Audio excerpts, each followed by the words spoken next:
To understand this coin fully, we must place it in its proper historical context. India's coinage has passed through many phases, from the punch-marked coins of the ancient Mauryan Empire to the machine-struck coins of British India, and finally to the proud issues of independent India. This particular coin belongs to that last era, when the country was carving out its own identity in the modern world. After gaining independence in 1947, India's government introduced coins featuring its own national symbols. The Ashoka lion capital was chosen as the centerpiece because it represented the values of truth, justice, and courage.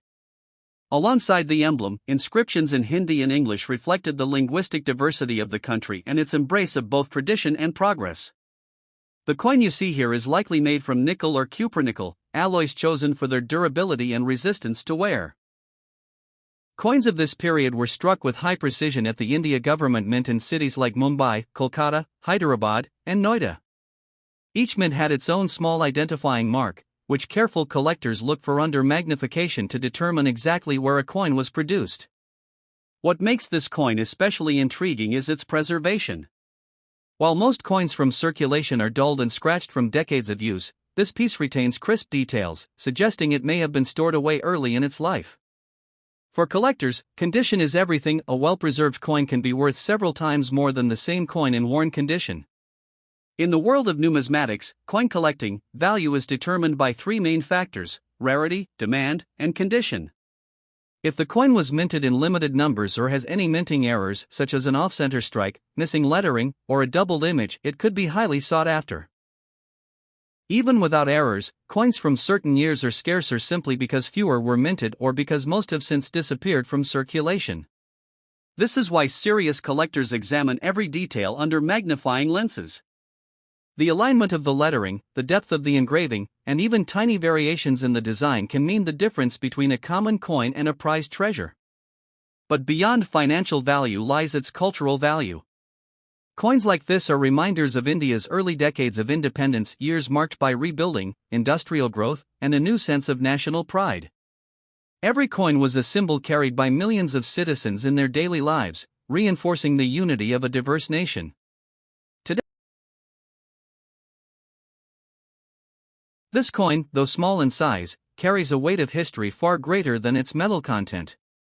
Every curve, every engraving etched into its surface tells a story of its time, a silent witness to the economic, cultural, and political journey of the nation that minted it. At first glance, the central emblem immediately draws the eye. The lion capital of Ashoka, India's national emblem, stands proudly, a symbol of courage, power, and peace. This iconic image has adorned countless Indian coins since the early years of the Republic.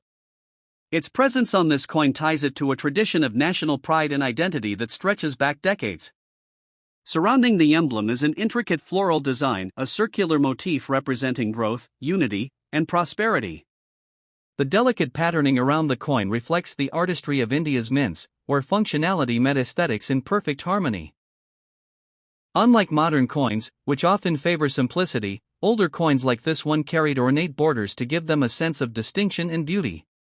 Coins are more than just currency, they are miniature time capsules. This piece, likely struck in nickel or cupronickel, was not just used to buy goods, it passed through countless hands, carrying the touch of daily life with it.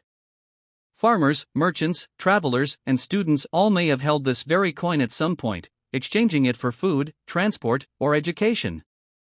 What makes coins like this fascinating to collectors is not just their design, but their rarity and condition. Many such coins were lost to circulation, worn down by use, or melted during metal shortages. Finding one preserved so well, as shown here, is like discovering a pristine page torn from a living history book. To truly appreciate this coin, we must look beyond its design and metal and see the India it was born into. Coins are snapshots of history, they reflect not only a country's economy but also its social and political climate at the time of minting. If this coin was minted in the decades following India's independence in 1947, it comes from a period of rebirth and transformation.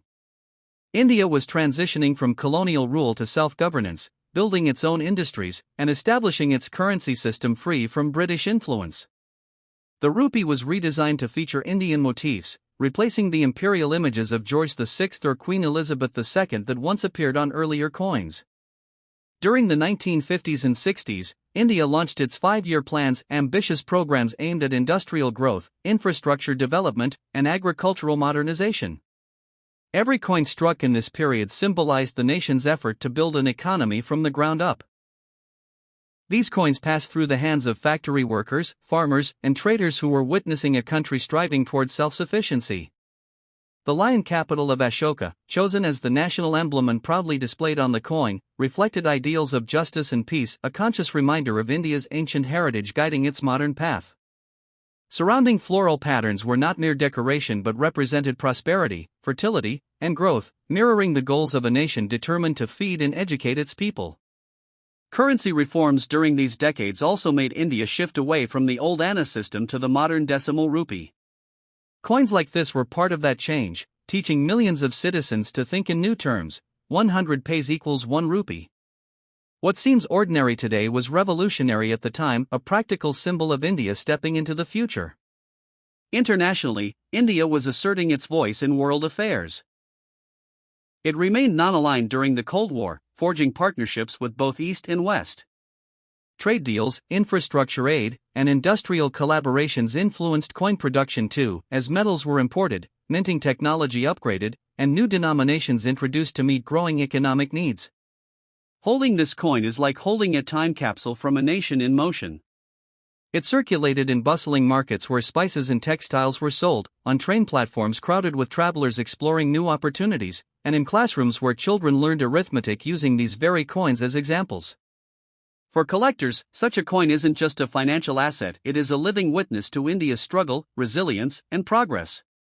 Whether you see it as an artifact of economic history, a piece of artistic craftsmanship, or simply a beautiful object to admire, its story goes far beyond its face value. Every scratch, every edge, and every inscription whispers the story of a country defining itself, one coin at a time. When evaluating coins such as this, one of the first questions people ask is, what is it worth? The answer is not always simple, because a coin's value can vary widely depending on its date, rarity, and overall condition. Coins from India's early post-independence years, particularly those minted in the 1950s, 60s, or early 70s, are now considered collectible, especially if they have survived with sharp details and little wear. Some examples of coins from this era, even in ordinary circulation strike, can sell for several dollars to several $100s depending on their year and mint mark. If the coin carries a minting error, such as a misalignment, missing design element, or doubled impression, collectors may pay significantly higher premiums, sometimes many times the face value. To properly assess such a coin, collectors examine several things. The year of minting, certain years had very low mintage numbers. If a coin is from such a year, it is automatically scarcer and more valuable. The mint mark, Indian coins carry small symbols, like a dot, diamond, or star, below the date to show where they were minted: Mumbai, Kolkata, Hyderabad, or Noida. Each mint's output differs in quantity and quality. The condition, grade, coins are graded on a scale from heavily worn to uncirculated. A high-grade coin with full original detail commands a much higher price. Authenticity, with the growth of online trading, counterfeit coins have also appeared. Authentic coins are verified using magnification, weight measurements, and metal analysis to confirm they match official mint specifications. Serious numismatists often rely on grading services or certified coin dealers to confirm authenticity. Professional grading can dramatically increase a coin's resale value because it assures future buyers that the piece is genuine and accurately described. Another interesting aspect of coins like this is their cultural and educational appeal. Even when they are not extremely rare, collectors still value them for what they represent. They are artifacts of a young India shaping its identity, a nation choosing its own designs and symbols to reflect its independence and heritage. Museums and private collectors sometimes seek complete series of coins every year, every mint mark, to build a full historical timeline. If your coin happens to fill a missing spot in such a collection, its worth can rise sharply, regardless of whether it is rare by itself. The market for Indian coins has grown steadily over the past decade. As more collectors around the world take interest in Asian currencies, early Indian coins have seen rising demand. Auctions regularly feature coins like these, where enthusiastic bidding can push prices higher than expected. In the end, whether or not this particular coin is worth a fortune, it remains an irreplaceable piece of history. It embodies an era, carries the artistry of its mint, and links us to countless hands and story.